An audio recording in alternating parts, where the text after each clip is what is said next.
I'm glad you were able to return. Most would have walked away, chuckling to themselves at the notions I shared with you last time. It takes a special kind of obsession to ask questions and return, inquisitive and demanding. Well, if you want more answers, this old man is going to need more libation. After all, in this world, everything has a price, including this conversation.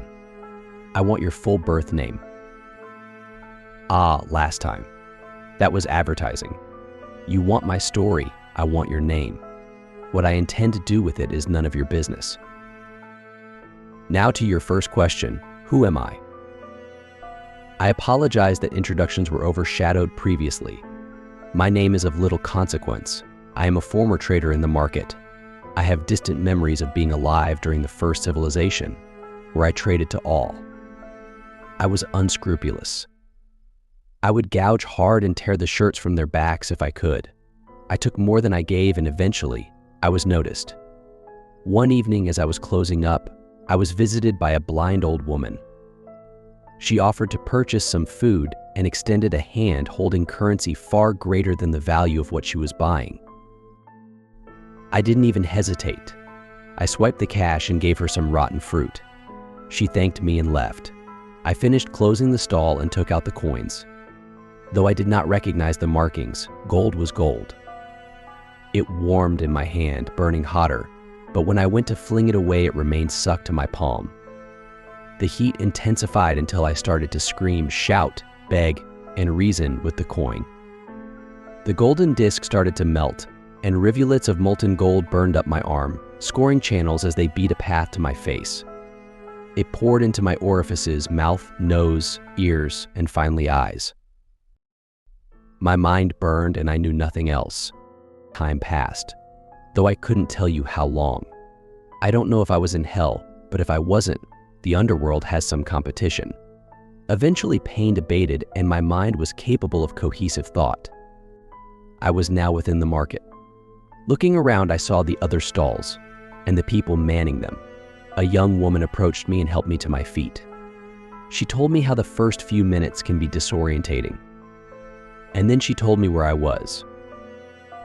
Now, like any reasonable individual, I took her words at face value.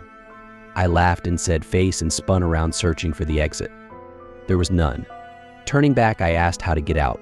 She had gone silent. She was staring over my shoulder. Looking around, there was.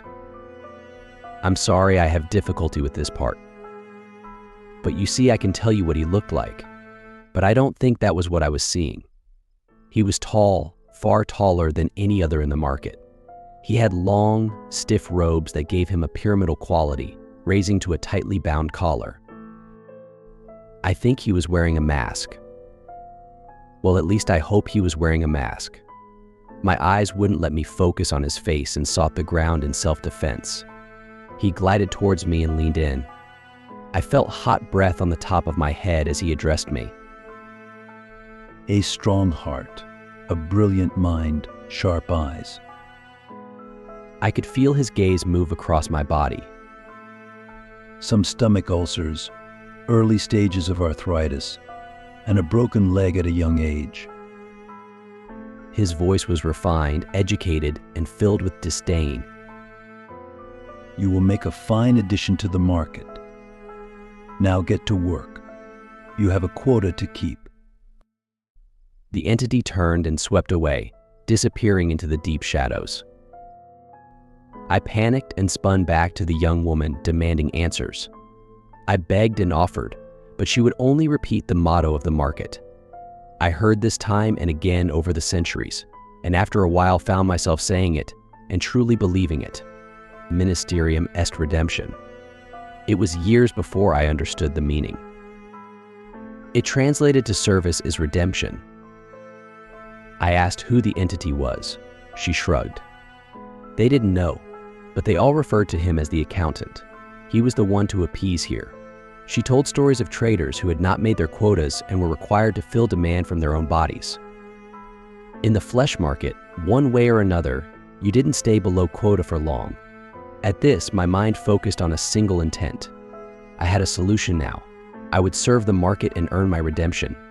But life is rarely that simple. You want to know how I was able to leave. I'm sorry, but I'm not ready to tell that story just yet. Let's just say there are some costs that are far greater than the skin off your back. But I understand you had questions about last time. It's understandable. You want to play the game, you want to know all the rules. Now, some trades can be made, even with organs that we consider useless. The appendix, also known as the organ that fell from grace. Having this little obstruction torn from you will result in a change in the way in which your body sustains itself. You will be able to survive on nothing but raw meat. You will not require water, vegetables, or nutrients of any kind. This may sound barbaric to us evolved folks, but understand that society is transitional, and we can't always be assured where our next meal is coming from. In recent years, humanity has advanced in medicinal sciences to the level where they can actually place the organs of another within someone. To us in the market, this was astounding, and we had no concept of how this would impact our commerce. It was not pleasant. One individual was noted repeatedly returning to the market. His torso was riddled with scars, and we realized that he was trading some of the less necessary organs and had made preparations to replace them outside.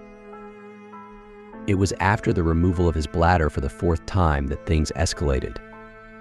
You see, the trade he kept repeating gives you the ability to survive without the need for water for 3 lunar months.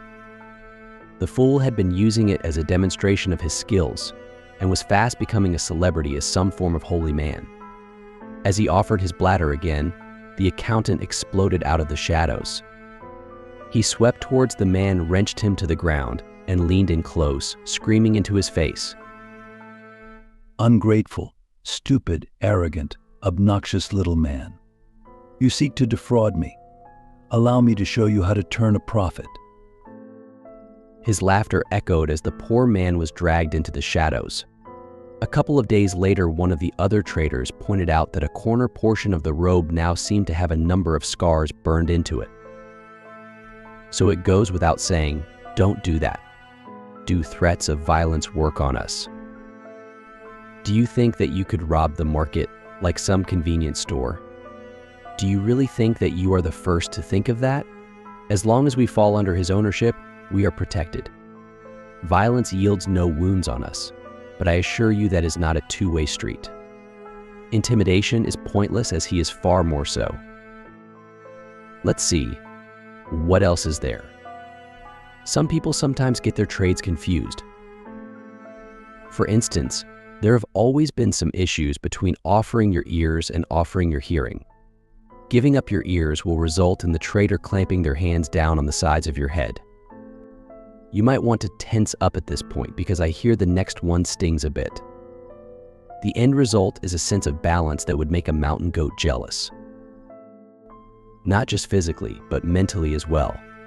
You will be at peace with yourself and in full control at all times. Sacrificing your hearing, however, will give you knowledge of all current languages. This does beg the question, is it better to be heard than to listen? On this note, I feel we have to draw this to a close. Time has been called, and I have other places to be. Are you okay there, friend? You seem a little confused. Having trouble remembering who you are? You wanted the story, so you had to pay the price. You gave me your name. It's mine now. Now run along. You have others to be telling of the market. For more chilling stories, like and subscribe.